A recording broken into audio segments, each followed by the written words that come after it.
Update terbaru tentang honorer R2 dan R3 tanpa kode L. Ini adalah kabar baik untuk nantinya akan diangkat menjadi P3K paruh waktu. Jadi teman-teman, pemerintah sudah menyatakan bahwa tenaga honorer dengan kode R2 dan R3 akan diangkat menjadi P3K paruh waktu. Bagaimana kejelasan informasi ini? Mari kita simak untuk informasi berikut ini.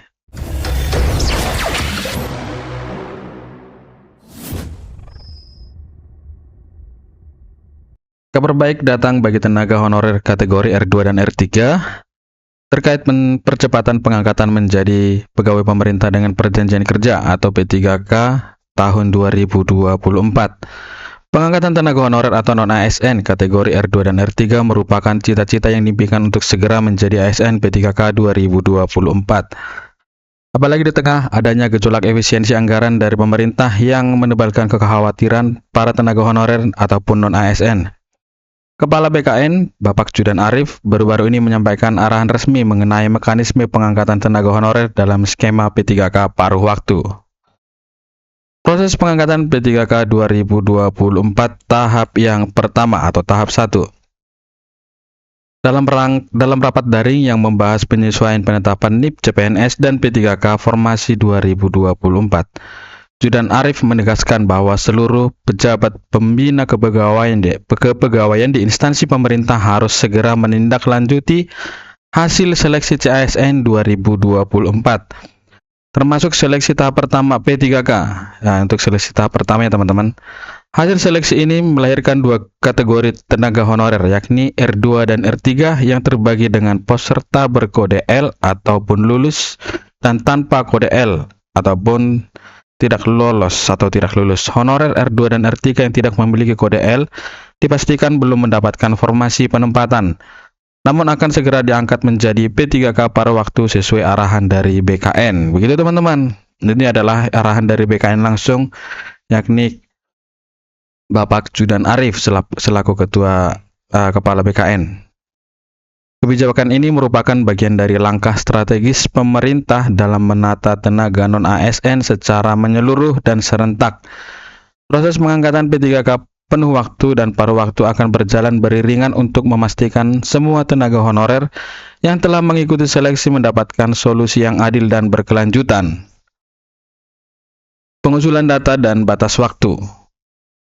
Seluruh instansi pemerintah diharapkan segera melakukan pendataan tenaga honorer R2 dan R3 tanpa kode L sebagai langkah awal dalam proses pengangkatan mereka sebagai P3K paruh waktu. Data ini harus diajukan kepada BKN sebelum batas akhir yang ditetapkan, yaitu 30 November 2024. Apabila instansi tidak mengusulkan data honorer sesuai jadwal, maka BKN tidak dapat menerbitkan pertimbangan teknis maupun NIP bagi calon P3K paruh waktu. Oleh karena itu, peran aktif instansi sangatlah penting dalam memastikan kelancaran proses ini. Selain itu, instansi juga harus memperbaharui data tenaga honorer, termasuk mereka yang telah mengundurkan diri, berpindah pekerjaan, atau sedang melanjutkan pendidikan. Hal ini bertujuan agar proses pengangkatan berjalan sesuai sasaran dan tidak menimbulkan kendala di kemudian hari. Target pengangkatan kepastian status honorer.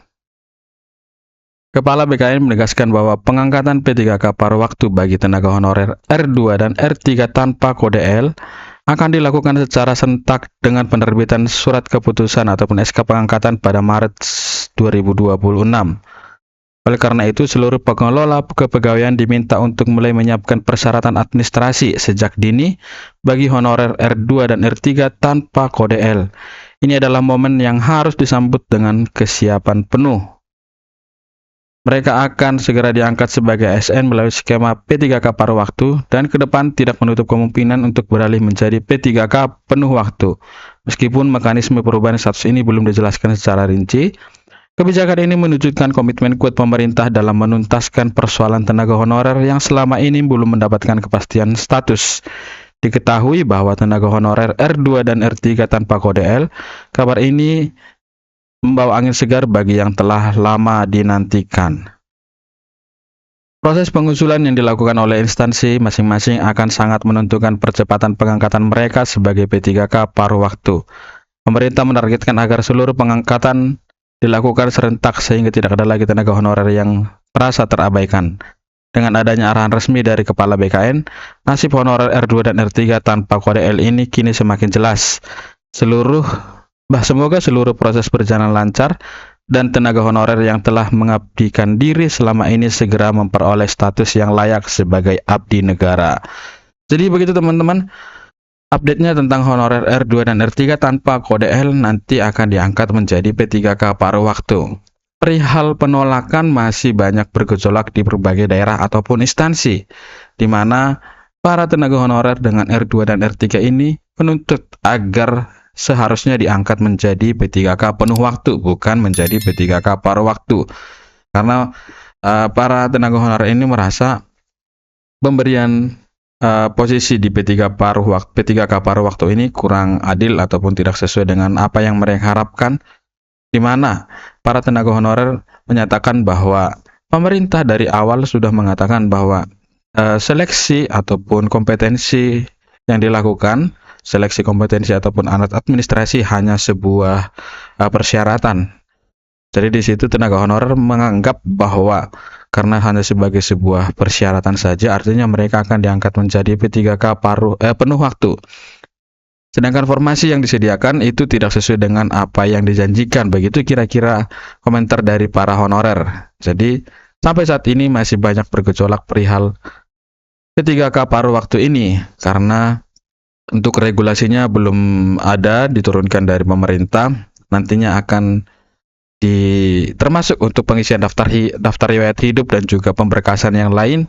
Untuk para tenaga honorer yang sudah melaksanakan seleksi di tahap 1 dengan kode R2 dan R3 ini belum mendapatkan instruksi apa yang harus mereka lakukan selanjutnya, karena pemerintah memang belum menurunkan bagaimana regulasinya. Jadi teman-teman, untuk honorer R2 dan R3 tanpa kode L, mari kita kawal bersama-sama informasi ini sehingga nanti bisa diangkat untuk menjadi P3K.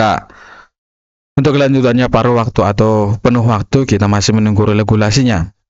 Jadi kalau menurut pengamatan saya, nanti yang paruh waktu ini bisa diangkat menjadi penuh waktu berdasarkan kinerja yang dilakukan selama menjabat menjadi P3K paruh waktu.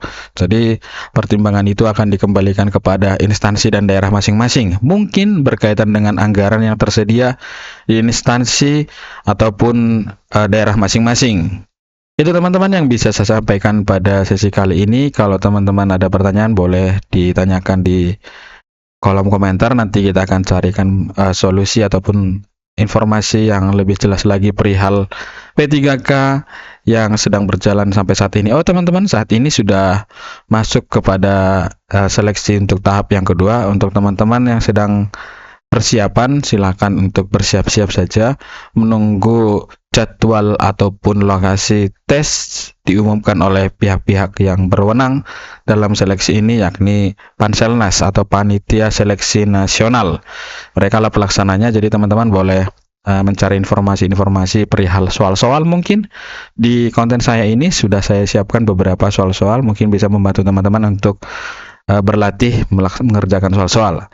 Itu dulu teman-teman yang bisa saya sampaikan pada sesi kali ini. Kiranya informasi ini bisa berguna buat teman-teman. Terima kasih, salam.